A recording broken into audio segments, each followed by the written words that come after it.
বাংলা চলচ্চিত্র জগতে আসছে নতুন চমক। আগুন দ্য ফায়ার অদ্রিজা প্রোডাকশনসের প্রযোজনায় ছবির চিত্রনাট্য ও সংলাপ লিখেছেন ঋতব্রত কুমার অধিকারী। প্রবীর সৃজনশীল পরিচালক স্বপন সাহা এবং নতুন প্রজন্মের চিত্র পরিচালক তন্ময় মণ্ডলের যৌথ নির্দেশনায় নির্মিত হতে চলেছে এই রোম্যান্টিক অ্যাকশনে ভরপুর বাংলা সিনেমাটি। আজ টালিগঞ্জের স্টুডিও পাড়ায় ছবিটিরও শুভ মুহূর্ত অনুষ্ঠিত হয়। উপস্থিত ছিলেন বাংলা চলচ্চিত্র জগতের বিশিষ্ট অভিনেতা বিশ্বজিৎ চক্রবর্তী, সমাজসেবী সিনেমার মুখ্য চরিত্র সুমন পান্ডা, অনামিকা সাহা, খরাজ মুখার্জি, দেবাশিস গাঙ্গুলি, পার্থসারথী চক্রবর্তী, সমীর দাস, নিপা হালদার সহ এক ঝাঁক জনপ্রিয় অভিনেতা অভিনেত্রী। চিত্র পরিচালক তন্ময় মণ্ডল জানান, খুব শীঘ্রই ছবি শুটিং হবে।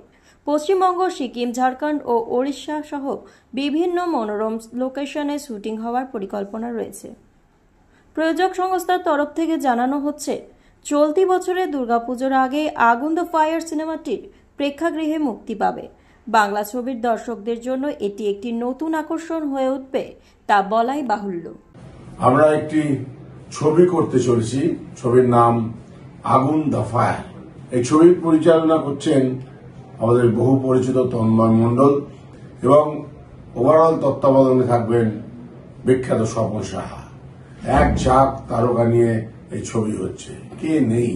অযোধ্য দত্ত, খরাজ মুখার্জি, আরো বহু শিল্পী।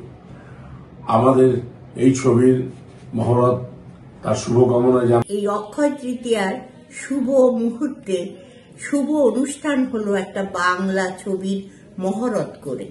হ্যাঁ, ছবিটার নাম হলো আগুন দ্য ফায়ার এবং তার পরিচালনার দায়িত্বে আছে তন্ময়। তাকে সহযোগিতা বলুন বা প্রধান উপদেষ্টা বলুন, আনন্দের খবর পরিচালক স্বপন সাহাও থাকছেন। তো ভীষণই আনন্দের খবর এবং আমি সমস্ত কলাকুশলীদের আমার তরফ থেকে শুভেচ্ছা ভালোবাসা জানাচ্ছি। ভীষণভাবে এক্সাইটেড। এটা আমার বড় পর্দার প্রথম ছবি। আমার সাথে আমার হিরোইন রয়েছে নিপা, আর আমার যিনি গুরু পরিচালক রয়েছেন স্বপন সাহা, তন্ময়দা রয়েছেন পরিচালনা করছেন, আরো অনেকেই রয়েছে, অনেক বক্স আর্টিস্ট রয়েছেন, নামি দামি প্রণম্য সকলে রয়েছেন। তো এটুকুই বলবো, দর্শকদের আশীর্বাদ করুন। ছবিটার নাম আগুন, আমি হিরো রয়েছি, একটা সুন্দর গল্প রয়েছে আপনাদের জন্য। আশীর্বাদ করলে আরো ভালো কিছু হবে এবং ফাটাফাটি হবে।